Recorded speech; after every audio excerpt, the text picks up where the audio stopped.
Hello, everyone, and thank you for joining us today on the Real Estate Podcast. I'm Todd Sumney with HomeSmart. And I'm Rich LaRue with HomeSmart. All right, no titles today. No jackets either. No titles, no jackets. It is very warm outside. Yeah, you were just saying it's 118 degrees outside, so So- we're stripping it down to bare bones, but this is as far as we go. That's right, exactly. But speaking of heat, we got a hot episode today. Yes, we do. I am so excited to share with all of you our topic for the today. It's all about winning the listing game right now. Inventory is just tight everywhere, and agents that win listings, they're the ones that are, guaranteed a transaction, right? Because That's right. they have the listing, and there are some tactics that we're going to talk about today that really can help you win listings. So our title today of the Real Estate Podcast, everything we do trying to help you grow your business, you real estate agents. Today is about winning the listing game, 5 strategies for success in a competitive real estate market, which is where we're at today. Yes, Yep. that's exactly where we're at. In fact, we're not in the real estate business. We're in the lead generation business. We are. That's it. Pure Right. and simple. We're in the lead generation business. Once we get good leads, then we're in the real estate business. Right. And I think the tactics that we're going to talk about today not only generate leads, but they also convert them. Yep. And so that's why we're excited here today about these 5 topics. And our special guest with us today, Michael Alladawi with Revive. If you haven't heard of Revive, Revive is a phenomenal company that we've worked with for 2 years. And I'm upset that they are not as known among our HomeSmart family really as they should be. And I want you all to know about what they have to offer you, but more importantly, just the brain trust that the executive team there has as well. That's why today really the topic, it's about 5 strategies for success for you, and Michael's going to share that with you. And Michael, welcome to the show. Thank you, guys. Thanks, Todd. I appreciate being here. Let me say that I'm in Irvine, California, and it's pretty hot out here too. But it's only 88 degrees in Irvine, so not quite as hot as it is there in Phoenix. But thanks for having me on. I appreciate the intro and having me on your show. Right. Well, I love what you've put together. I mean, just the the topic here for the day, and the concept here today is we're gonna have a conversation.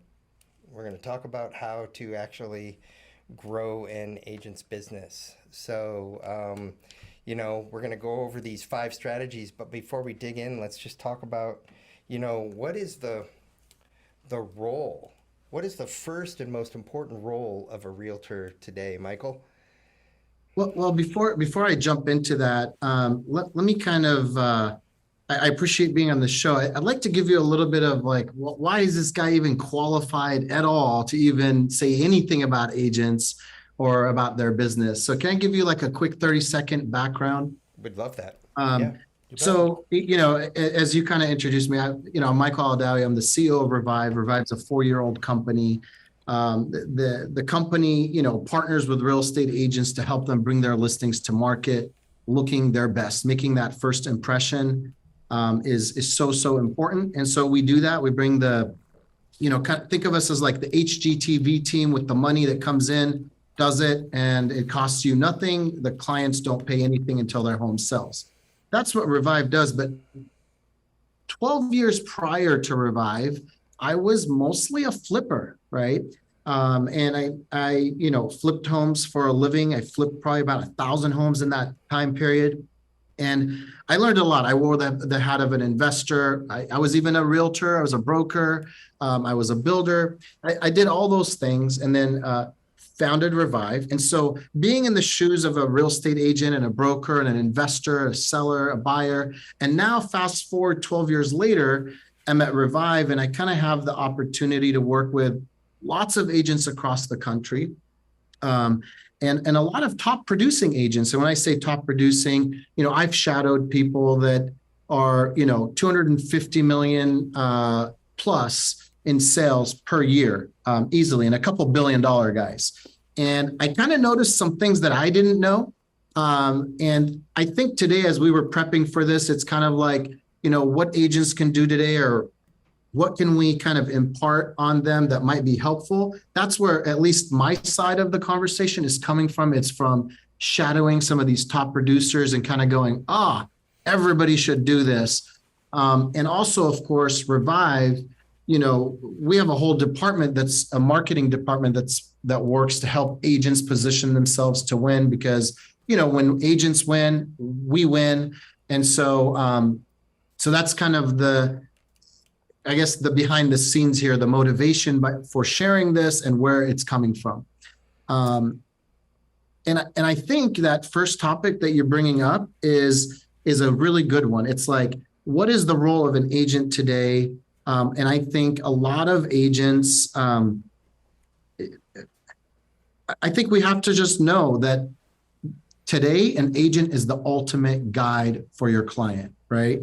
And I don't know what your thoughts on that is, but to me, that is what an agent's role is today. It's someone that's going to bring the different options to the table and just help their clients with whatever they need, right? And there's a lot of innovation out there today in the prop tech space, in the fintech space. There's so many things, kind of like even overwhelming, right, for consumers to navigate. And I think today, a big part of a realtor is to be informed about all of those things and to kind of bring the right solution that meets and fits that client's, needs and goals. So I couldn't agree with you more. I mean, that's why for those of you that are watching this on YouTube, not listening, the slide says the first role of a realtor today, options and solutions, knowledge, information, that it resonates so deeply with me. There's a lot of, Rich and I have talked on previous episodes, there's a lot of bad information out there. News isn't what it was when I grew up. When I grew up, news was often legit, truthful. it was news. It was news. And today, you don't really know what news is, and half the time it's wrong, and it's clickbait, or they're trying to get you to click in and, read something, and they'll have a sensational headline, and the article won't even deal with the headline. And it just creates these perceptions among consumers that I think that's the first barrier that realtors have to overcome. And the opportunity realtors have to provide data, knowledge, information, but more importantly, like what you're talking about, Michael, options, solutions, a pathway to help them reach their goals through information and through knowledge. And I love the fact that that's where you're starting. Yeah. And I think, just because it's kind of interesting, the knowledge piece, it's like, there's so much you already know, right, what your clients are being told. Just go online and just read the headlines. And I think, because I just kind of think, like, when I go to parties or I'm out at networking events, if you're a realtor or if you're in the real estate space and you're meeting potential clients and having conversations, or just family who could be clients or whatever, people are asking you or telling you, like, do you think the market's going to crash? Or I heard that it's all going to burn, or I heard this or that. And all people do is read the headlines. And I think a big part of a realtor, realtor's job is, hey, don't just read the clickbait, also go deeper, follow some people, some economists, some, get in the know, so that when somebody says, what do you think? Or I heard, you can kind of go deeper and be a source of deeper knowledge. And I think knowledge is what instills confidence in people. And that's why I think when we were brainstorming, we thought, just being knowledgeable, right? Like adding value is what everyone, whatever industry you're in, needs to be doing. And a big part of the value add that a realtor brings, is the knowledge of the industry, of the products, of the rates. I mean, and I don't think that, I don't think I, or maybe you, are preaching that you have to be an economist or you have to be a whatever, but you should know an economist. You should talk to your lender. You should have references that you can point people to. You should have some deeper knowledge than the average Joe. And that is that's where it starts. And I think that's what gives people confidence in you to want to kind of trust you with something big, in their life, like buying or selling a home. And to expand on that, Michael, I think that there's so much information out there. It's all available to us as real estate professionals. In fact, there's way too much information, and it's available to our clients. Our job is to put it into context. Right. What does this mean to this real estate transaction? What does this mean to me? If I'm your client, Todd, and so your job is to make it relevant for me, because we can drink from the fire hose of Google and get all kinds of information, or as you were talking about earlier with news stations, things like that. But what does it all mean? Right. So I love that. That's a great starting point. So that's your first action item. You, the listening audience, write that down, of provide options, provide solutions, provide knowledge, provide information, provide your clients a pathway. provide context. Provide context. Yeah. Great So place yeah, to start. so tip number one, add value and through knowledge, Exactly. Okay. Love that. Love that. Can we dig into the strategies though? You had 5 strategies for us now here about, based on that starting point of you, an agent, having value, providing information, providing solutions. I think there's these strategies that you've outlined, they build on that, right? Well, yeah. I mean, again, I think the 5 tips. One was really to start with, recognizing the role of a realtor today, being a resource. I think we may. So there's a couple of pieces of collateral that we shared with you that you might be able to share with your viewers. But that's really just like tip number 1, and then I think we can go into tip number 2 or strategy number 2. Yep. Which is, having, again, this is coming from, me observing some top producers and seeing something that sounds counterintuitive really work time in and time out. And this topic number 2 or tip number 2 is about having the confidence to speak, or, I find that a lot of agents don't want to have the conversation of the commission or how they're going to get paid or what they're going to get paid. I almost feel like they almost avoid it. And in quite stark contrast, top producers that I see having great success charging 6, 7, 8% for their services do the opposite. They actually have, rather than having, 50-page listing presentations, they may have a 4-page listing presentation, but always in their listing presentation or something that they talk about is their menu of services. They almost have a commission menu, which we drafted one up for agents here at Revive. And let me say that it's something that is, there it is right there. It's basically something that you can customize. I mean, obviously, no one is telling you what you should charge. What we're saying is having options, defining what, if you're going to charge, 5% or 4% or whatever percentage you're going to charge at the base level, what do you get with that? And if you were to charge more, like in this commission menu, and I ripped this from one of the agents really, and it's like silver, gold, platinum. Like, what do you get for silver? What do you get for gold? What do you get for platinum?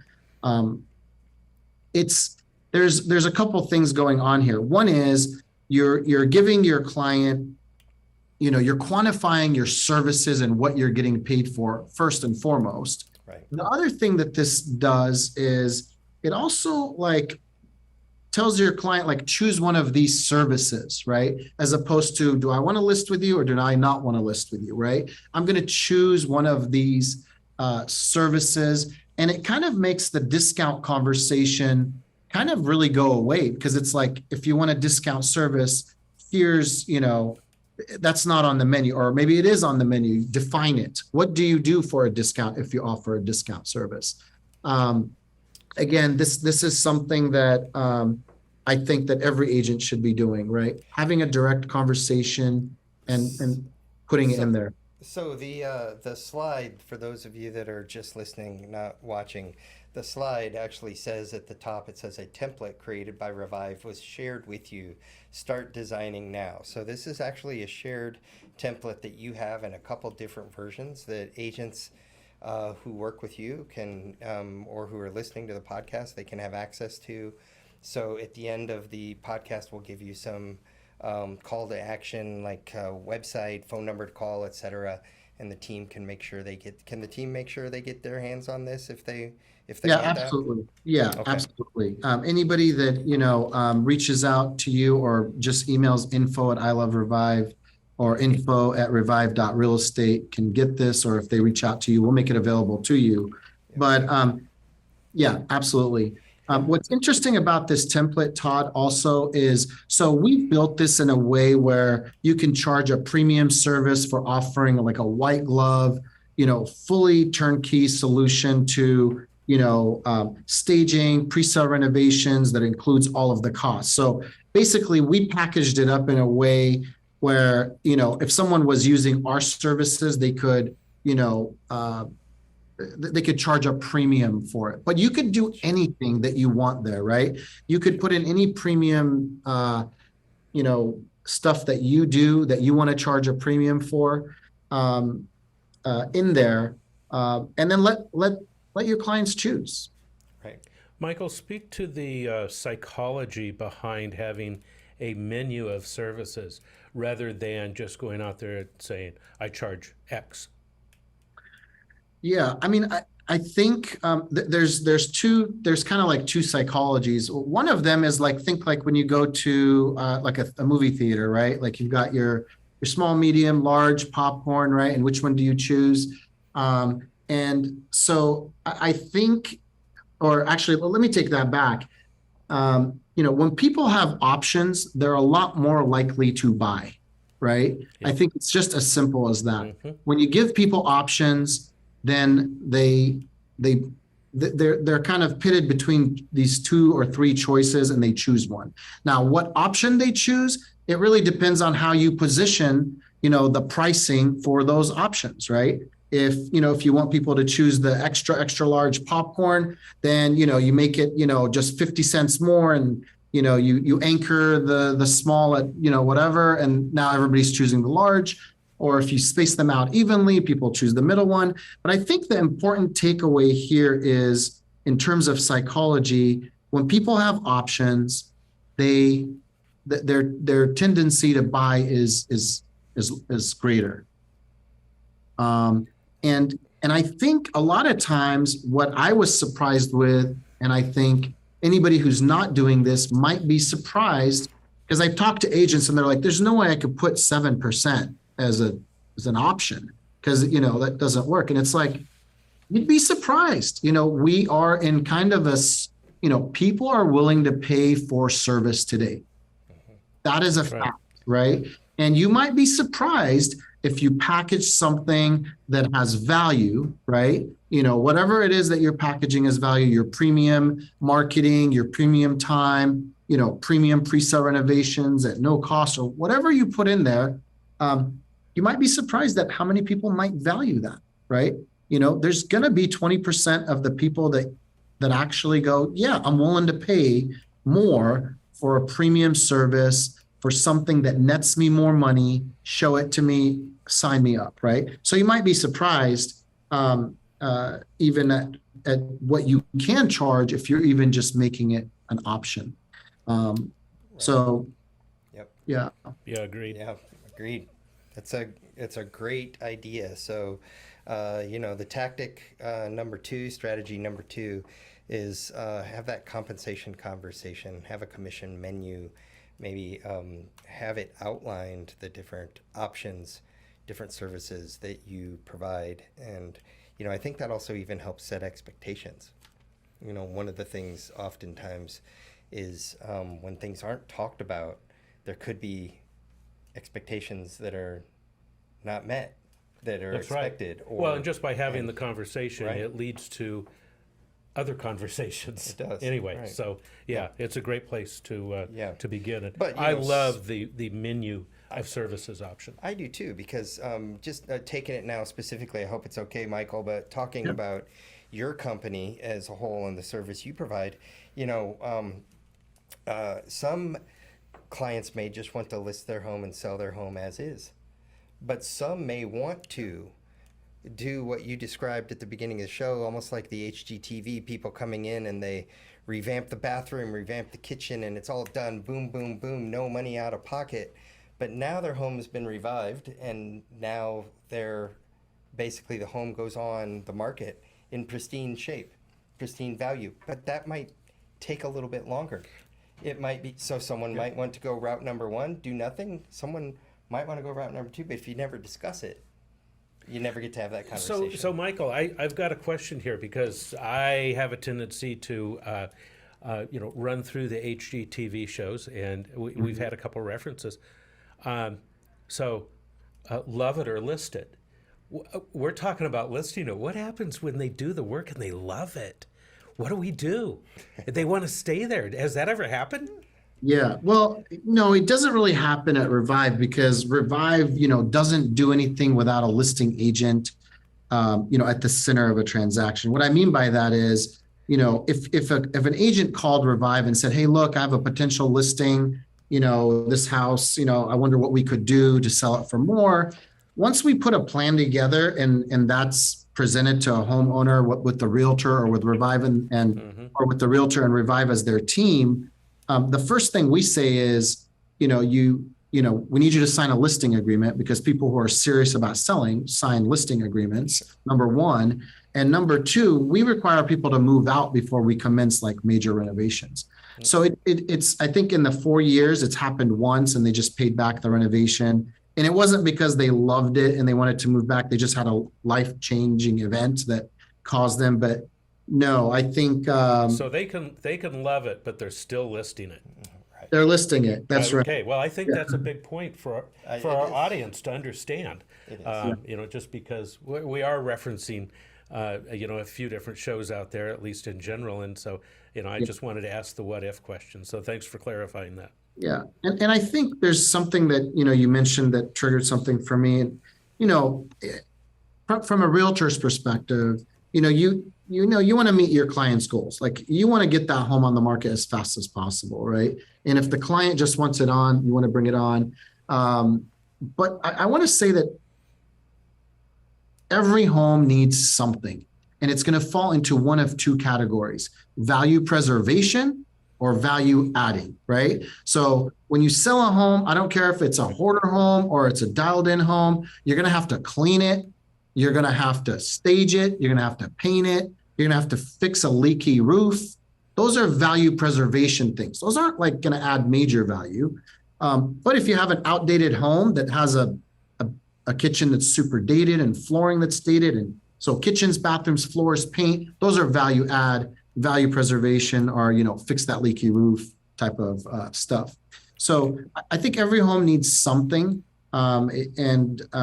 At least from Revive's perspective, there's no like minimum or maximum type of renovation that we would do or not do. So it's kind of whatever the home needs to get it, looking the best it can to meet your and your client's needs. Right. That's a great point. That's a very good point. Yeah. Moving on to strategy number 3. Strategy number 3 starts to dig into that investor space. Can you talk about that a little bit? Yeah. And I think this is kind of like, okay, as an agent, you want to provide options to your clients, right? Again, we're kind of talking about, you want to meet your clients where they're at and what their needs are. So whether you want to, sell your house as is, you want to sell it with a little TLC, or you want to sell it for a lot, or maybe you want to sell it to an investor. I think the point I was trying to make here with this tip is you should always understand or have an investor offer in the back of your pocket, right? And if you don't have an investor offer that you're walking in with, you should at least know how to calculate what an investor offer would be, on the spot. And one of the things that, if your viewers would like that they could request that I've made available is I put together like a little Excel widget, right? And I kind of recorded on how to use it, but very simple. And I'll kind of walk you through the math, and then people could play with it. And it's not really rocket science, but investors, right? Generally speaking, depending on where you are, like, and this widget could be customized to like the different markets and the different returns, but basically an investor in a competitive market like the coast, like a California or a New York or Florida, they're going to want to make a minimum of 12% cash on cash return, right? That's what an investor formula is going to be. So it's not very hard as an agent to walk into a home and kind of go, okay, you have a house that's in, that might be an investor type of purchase. So let me work the math backwards. What is it? What is the potential value of this home? What amount of renovations do I need to do to get it there? And so what would an investor pay for that? And so this widget kind of helps you do that. If you know what the, ARV is, and you have a renovation budget, you can work backwards and figure out what an investor would offer. And I didn't talk to you guys about this, but Revive is launching something called Vision AI, September 2nd. And basically it's a first of a kind AVM. So that's an automated valuation model, something like what you go on Zillow, right, and see what the Zestimate is. Revive is put together through, computer vision, the first AVM that takes into account your home's condition into consideration, amongst the other factors that typical AVMs take into consideration, like how much your neighbor sold for. So really soon here, you'll be able to generate an as-is value, a potential value, and a plan so that you could present clients. But so I heard you just say you can actually present at that point two options, meaning an as-is or a potential. Is that what I heard you say? That's right. Yeah. With our AVM, you'll be able to do both. And with this spreadsheet, you'll just be able to tell your client, look, if you want to sell it to an investor, you're probably going to get this price point here, Right. So for those listening, not watching on YouTube and don't have benefit of the visual, I have a screenshot up on the screen. It's called the investor widget. What would an investor pay? And there's it's an Excel file, but it looks fairly simple and straightforward. It's just got a couple rows of plugging in some information and data, and then it looks like it's going to calculate that. But more importantly, there's a video actually that Michael and his team have created. Michael's there in the lower right-hand corner that actually walks you as an agent through how to use this spreadsheet as well. So similar to the previous topic, we were talking about the template having to do with maybe a Canva template that could help you create a menu. This is an Excel template that could help you create this investor talk track and have accurate figures and accurate numbers. So they're really providing you a benefit and a tool. And Michael, you again make this available to people that ask for it from your team, correct? Right? Yeah, absolutely. All right, love that. And it does look fairly simple. It looks straightforward. The items that an agent would need to know to be able to create this, what would they be? It's really just two numbers. You got to know what the house could be worth and what the renovation budget is, right?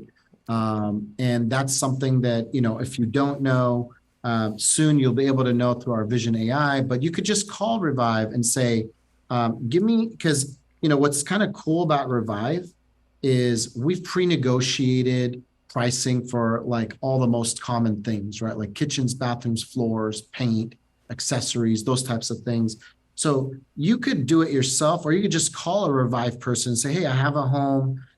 Here's some pictures, here's the comps. What would a budget be for this home? And they'll give it to you. But I think if you're, and I'll give you the quick rule of thumb.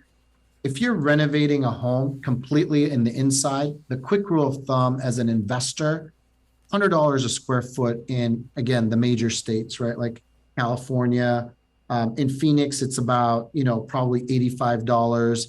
I should probably put together a little ledger of all that, because in California, I walk into a home and if I go, everything inside needs to go: floors, baseboards, doors, kitchens, bathrooms. I already know 2,000 square foot home, that's $200,000. If I have exterior stuff, I'm going, okay, roof, softscape, I put a budget to it. You plug that number in with what the market comps are on the top end or on the high end of that neighborhood, and it'll spit out as an investor what is the maximum dollar you should spend so that you could net a 12% return. And that's pretty much what investors are going to be using as a formula. 10 to 14%, depending on where you are in the country, you can be on the higher end or lower end of that. Right.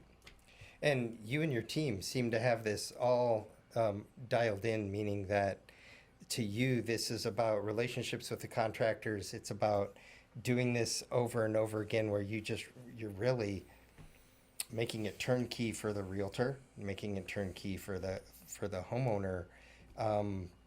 It's not where, you've done this over and over again, so it's just an efficient thing that you are doing it for the investment value and the ROI. Is that correct? Yeah, and just to give you and the listeners a little bit more insight, Revive is pretty much built the platform for local contractors to be able to be efficient. The way I like to explain it is, in the professional flipping space, when I was flipping, or any professional flips, the way that contractors are hired is very different than when individual consumers hire them, right? In the professional space, the professional does everything for a contractor except for scheduling and manpowering, right? So the flipper or investor is doing the budgeting, scoping, design, permit facilitation, legal, purchasing. Even an owner's rep is usually in the mix for a professional, right? Homeowners, on the other hand, and even realtors, they hire a contractor or they have to find several different subs, and then they're getting bids, and then they're, let's get to the contract and this budget, scope, design, and back and forth. And we've really taken all of that off the table for contractors so that they could, work with a consumer the way they work with a professional. And that causes efficiencies, which translates into consistency, economy.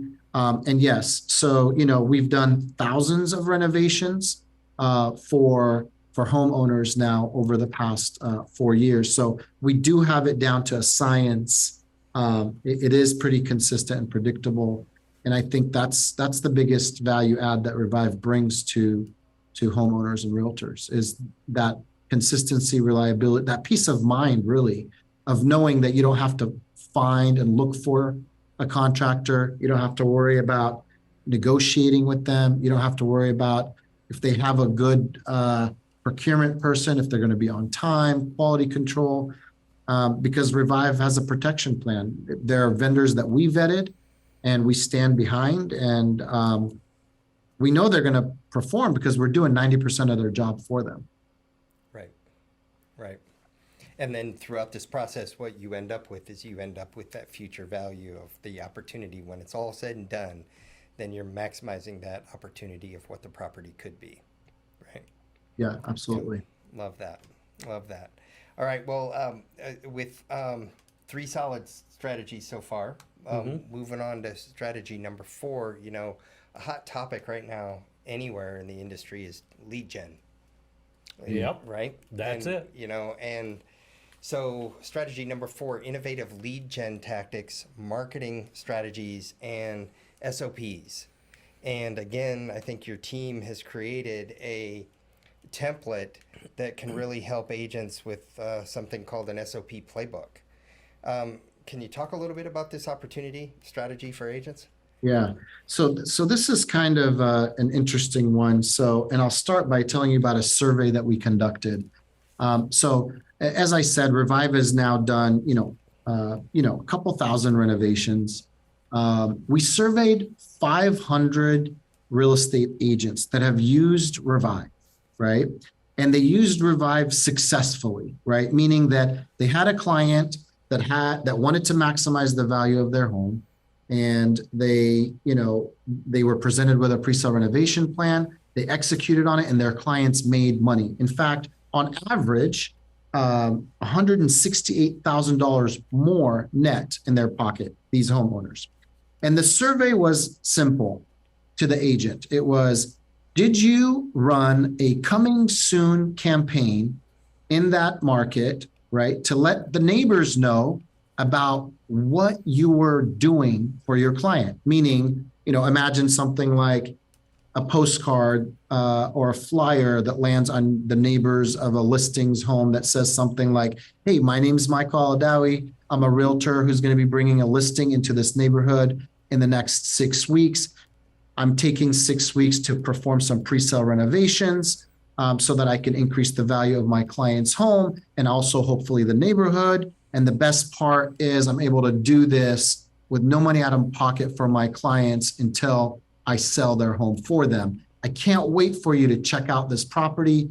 Look for an invitation so I can show off everything I've done for my clients.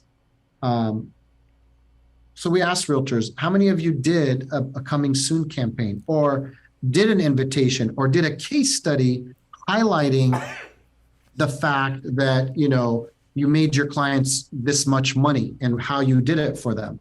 And so I was really shocked, and maybe I put this to you. You want to take a wild guess at how many people, or what percentage of people? Out of 500?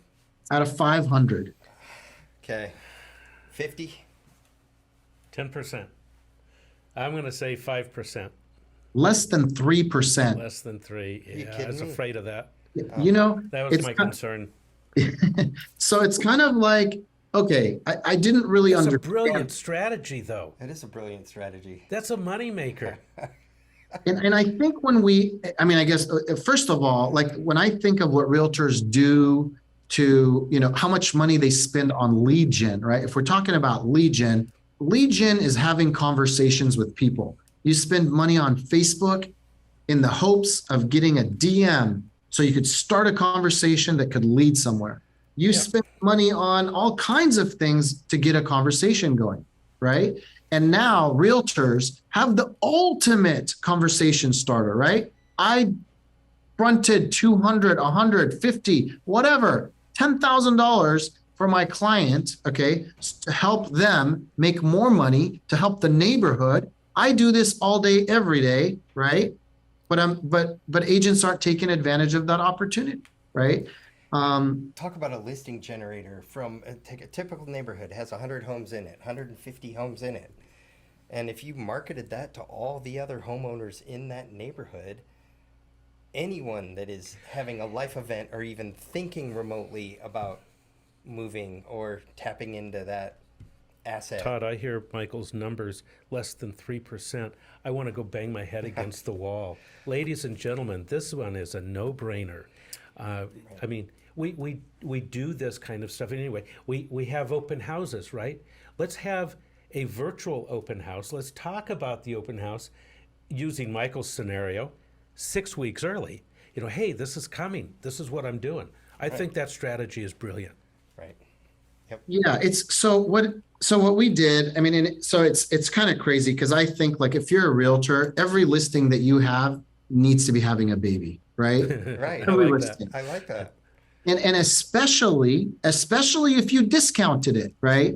Like just going back for a second to our commission conversation, like, hey, lay out like, don't be shy to talk about how much you're worth and what you're going to do for a client, right? That's kind of like, we covered that. But a lot of times people actually ask, or I hear, like, as I go to these different coaching things and I hear like, never discount your commission ever, right? And I don't know if you're going to disagree or agree with me, and I'm not giving commission advice to anyone, but yes, I'm a proponent of, not discounting your worth, but you got to tell people what your worth is. However, I think there are exceptions to the rules. Like, it's easy to not discount your listings when you have a couple listings, but if you have no listings, my opinion is it okay if you took a little discount to plant a sign in the yard. If you have a strategy to create other listings from it, maybe it's worth it, right? Maybe you would consider it.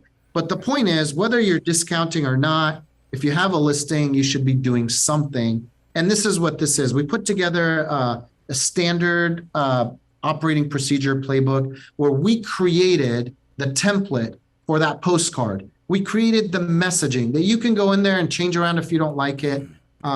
We kind of created an easy button, if you will, because the number one reason that agents actually said they didn't do this is they said they didn't have the time. I don't understand that because it's their business, but they didn't have the time because, and by the way, it sounds really easy, but it took us we have a marketing department. It took us like a month to actually get the perfect messaging, to kind of get the design, to get it in Canva. We created door knocking scripts. We created an invitation. We created a case study template. They're all in Canva. You can have them. You can click on them and kind of, again, manipulate them, or just drag your photos and your contact info and just send it. So anyway, I love this. You've done the heavy lifting for the agent. For those of you, again, that are listening, not watching on YouTube, the visual on the screen says a template by Revive was shared with you. Start designing now. And the image on the screen has Revive, the Revive Unveil Project, in quotes, SOP playbook. The playbook to circle prospecting 250 homes around the home that you are renovating. And I can visually just see this. All these marketing pieces created for you, all you have to do is just implement them and use them. And while during the 6-week time period or whatever that this is, the renovation is taking place. And I think the opportunity is just what you said. It's for the brother and the sister and the other transaction to come along, the baby, right? Yeah, exactly. It's going to generate other listings for you in a neighborhood. This, for me, ranks right up there with that neighborhood report. Yep. The neighborhood Agreed. report to generate that first listing. Once you get that listing and then you do this and you're doing this, maximizing the value for your clients, everyone in the neighborhood will want to work with you. And you've made it so turnkey. It's in Canva, it's available, it's free. And I can say it does work because we have agents doing it, and the ones that are, it's working for them. In fact, so much so, because remember, I'm on here to share these tips that I've learned, but also because I know that an agent's success could also trickle down. It's kind of like paying it forward, right? Right. I know that it works so much that Revive wants to even do this. So one of the things that Revive has offered agents, because one of the reasons that agents don't do this is I took a listing, it's really outside of my farm, and so I'm not going to spend any money to do it, to circle prospect a neighborhood that, I'm not in. And in those instances, what Revive is starting to do, because we see the value of this, we know it'll pay dividends. We're even telling agents, if you're not going to prospect, let us prospect for you, and we'll pay for it, And so that's how much I believe in it. I know it works. So yeah, I think it's a no-brainer thing to do. I love it. So those 497 that did not do this, right here's the easy turnkey for you to do this. So thanks for sharing that. Let's move on to strategy number 5, being about the pre-listing conversation, the pre-listing appointment. Strategies and tactics, to help you. And I'm going to flash up here on the screen real quick. I went to Revive's website, revive.realestate. And the images that come up, it just shows all these homes of which I think any realtor would be proud of listing, showing what they've done. But the headline says, renovate your home with peace of mind. And then it goes to the next screen like 3 seconds later, renovate your home to maximize sales value. Renovate your home to sell faster. Isn't that what an agent wants? That's what we're hired to do. Right. to sell the house in the shortest amount of time for the highest price the highest possible. price possible. And it's so clear and succinct. And then up on the screen right here, I have an informational sheet that Revive created, 2 different versions that they shared with me. One is for use with a homeowner, and one is for use with it's really speaking to the agent. And I just want to click to the front half. Kind of gives the information. Sell your, like if you're talking to a homeowner, sell your home today for tomorrow's after renovated value. And then it just walks through the process.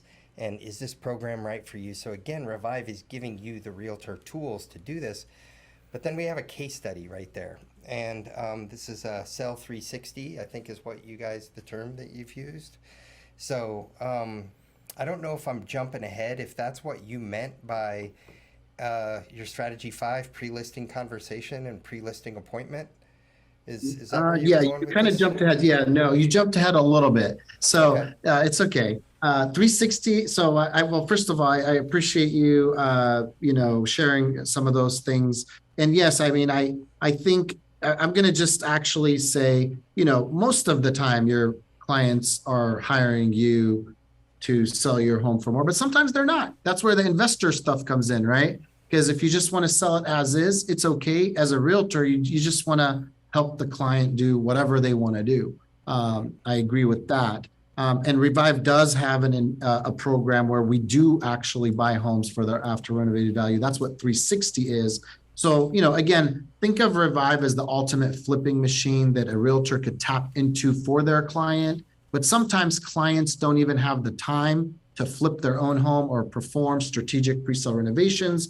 And so in those cases, we have a program called 360, which allows us to actually come in, buy that home, the realtor represents, and then we perform strategic pre-sale renovations that were agreed upon with the seller. And then that same realtor gets a second transaction, and then it gets resold. And all of the proceeds that are the difference between sale 1 and sale 2, the previous seller, the client, gets minus a 6% program fee. So hence, sell your home for its after renovated value, which is what that program is.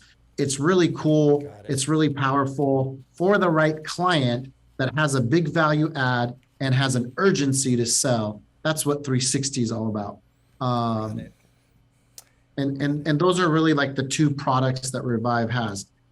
Pre-sale renovations to maximize the sales value, or hey, you have a big value add and have to sell. So Revive will just buy it, do the renovations, and then give you the profits after minus a fee.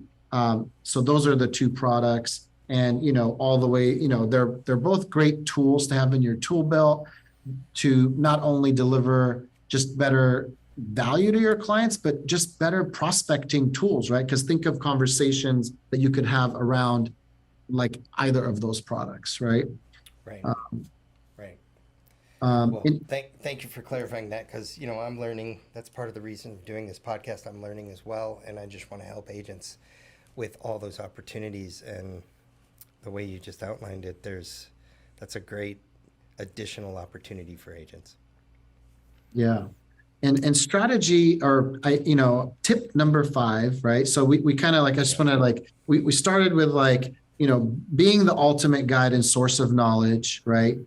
Being comfortable defining what your worth is and having an honest conversation about, the different packages that you have to offer and what you want to get paid.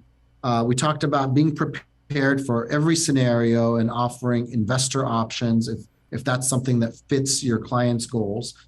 We talked about, making sure to take advantage of the opportunities to market every listing so it can have a baby, so you can have another listing and you can be a successful realtor. Right. And this last point here is, we always talk about having all the, being the source of knowledge and bringing all the options to the table.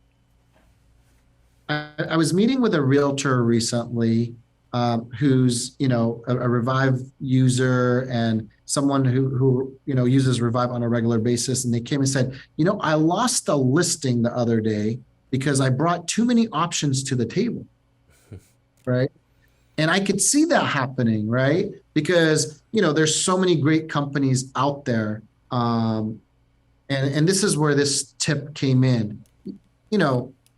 There's so much information out there that, part of the job is to filter some of that information and options, right? Like if so this is the thing, pre-listing conversations or appointment, like I feel like they're a must. Like you wouldn't start selling someone something without knowing what their goal is. And if you know that they're, in a distressed situation and have no time to waste, why would you pitch a 2-month project? Like they don't have 2 months, right?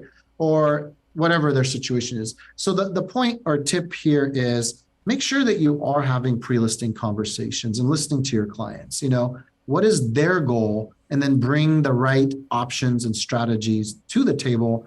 Don't just spew every single thing that you know about that exists out there that is valuable, because it may not be valuable to your client at that time.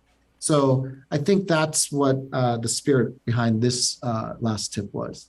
Michael, what I hear you saying is, while questions are critical and we have to have our questions ready to go so that we can find out what's motivating our client, sometimes our best line of questioning is to be silent and listen to their answers, Right.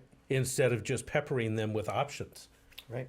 And so, I mean, if they, like you said, if they're trying to move to Florida to be with their newborn grandkids, by next month, why sell them on a 2 or 3 month renovation project, and that they're ready to go? Yeah. On the other hand, if they want to get maximum dollar out of their property and they don't care how long it takes, within reason, maybe that's the open door that we're looking for, where Revive can be the knight on the white horse. Right. Yeah. Yeah, I mean, I just think you're hitting on the head. You want to ask first what the goals are, right? And then strategically bring out, is it pre-sale renovations? Is it a cash investor? Is it a cleanup? Is it a major? Is it whatever? You don't want to just be putting everything out. You don't bring all the tools and put them on the table. You have your tool bag, and you kind of diagnose and pull out the right tool, and then be surgical. If my contractor unloaded his truck in my living room and said, "Here's all my tools, aren't you impressed?" I would not be impressed. That's right. That's a good analogy. That's a good word picture right there. Yeah. That's great. So to wrap things up, Michael, what would an agent do? What's their next step? They want to find out more information about Revive and your program. Where should they go? What should they do? Great. Yeah. I mean, I think for agents who just want to build their confidence up about talking about, what this partnership does for them, or whether they have a listing that they're anxious about going on, or whether they have a listing, the best ways to get a hold of us is on the mobile app, Revive Real Estate. You could download it, or go online to revive.realestate. In both of those different avenues, there's an easy button. You just click schedule an appointment, submit a listing. And then our entire process really starts with having a one-on-one with you, the professional. In either of those scenarios, it's always you and a Revive home advisor that is talking to you. So that's the best place to go to connect with someone. And our website is pretty robust. It's actually not a website, it's a web app. So it's interactive. It's a living, breathing thing. So you can go there and, watch videos, read testimonials, submit a listing, check up on a listing. So yes, I think web and mobile apps. Excellent. And for those of our listeners who are watching us, there's a QR code on the screen that will take you right there. So, right. Great information. Awesome information. Yeah, thank you. I mean, I hope that so these are some tips that may kind of seem like they're kind of oh gosh, common sense. I hope that people have taken something away from them, whether it's something they've already implemented or a different twist on something they're already doing. So hopefully I was able to provide some value speaking about these topics. Oh, Yeah, great stuff. Thank you. I think you did, and I loved how you started actually with your story about what you were doing pre-Revive and where this you're filling the need of what you had experienced prior, and then your history of working with top agents. Yeah. It came through for me today in the entire hour that we were here talking. Yeah, yeah. So watching what other top agents are doing. So thank you for sharing all that. Thank you, guys. So again, real quick for everyone listening, go to www.revive.realestate, and that's just your simple spot to get started. From there, I think then too, like you said, you can engage, and then some of the resources that we talked about today, just connect with the Revive team. They'll get your hands on those resources. And my takeaway too is that they're here to help. That you really are about providing, today you were providing valuable information, content, tactics and tips for agents. You're here to help. And those are the types of companies that I think agents should be working with. So just reach out and engage with them.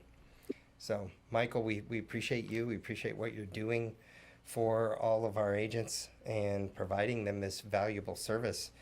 You know, I loved hearing what we heard today. Yeah. And again, thank you. Thank you, guys. I really appreciate you as well.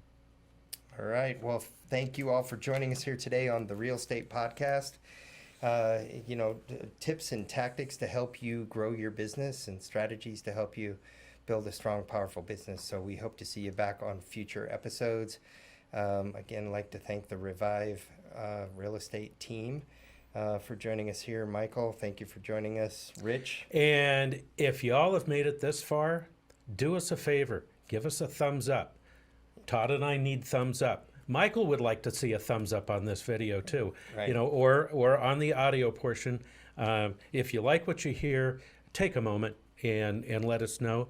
And if you've got a comment, put it down below. Let us know what your thoughts are. Yep. So thank you all. We'll see you next time. Thank you all. Like what you're hearing on The Real Estate? Tell your friends about us. Tell them to check out all of our episodes on Google Podcasts, Apple Podcasts, YouTube, and Spotify.